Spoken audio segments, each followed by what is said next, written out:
দরজা খুলেন, আমার মেয়েটা ভিতরে আছে। 2024 সালের 19 মে ঢাকার মিরপুরে ঘটে এমন এক ঘটনা যা কাঁদিয়েছে পুরো বাংলাদেশকে। তাড়াতাড়ি কর মা, স্কুলে দেরি হয়ে যাবে। আম্মু, আজ আমি ক্লাসে প্রথম হব।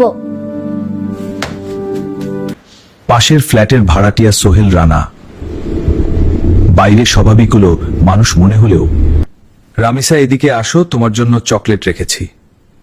সত্যি আঙ্কেল? সরল বিশ্বাসে ছোট্ট রামিসা সেই ফ্ল্যাটের ভিতরে ঢুকে পড়ে। রামিসা এদিকে আসো, তোমার জন্য চকলেট রেখেছি। সত্যি আঙ্কেল?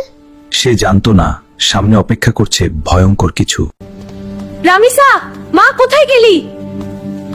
এতক্ষণ তো হওয়ার কথা না। দরজার সামনে মেয়ের জুতা দেখে মায়ের বুক হঠাৎ কেঁপে উঠে, তার মনে ভয় ঢুকে যায়। দরজা খুলেন, আমার মেয়েটা ভিতরে আছে। দরজা খুলেন, আমার মেয়েটা ভিতরে আছে। দয়া করে দরজা খুলেন। বাইরে মায়ের চিৎকার শুনে আতঙ্কে কাঁপতে থাকে ঘাতক। তারপর সে নেয় আরো ভয়ঙ্কর সিদ্ধান্ত।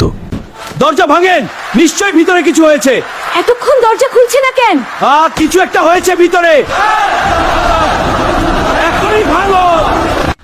বাইরে মানুষের চিৎকার বাড়তেই থাকে, আর ভিতরে আতঙ্কে নিজের অপরাধ লুকানোর চেষ্টা করতে থাকে ঘাতক।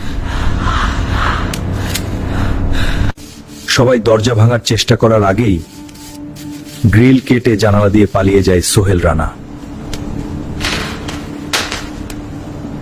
কিন্তু তার স্ত্রী স্বপনা পালাতে পারেনি।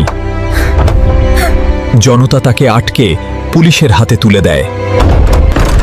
কেউ কিছু স্পর্শ করবেন না, পুরো ফ্ল্যাট তল্লাশি করা হবে।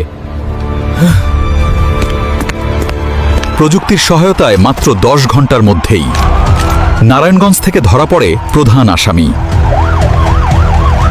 এই ঘটনার আরো ভয়ঙ্কর সত্য আর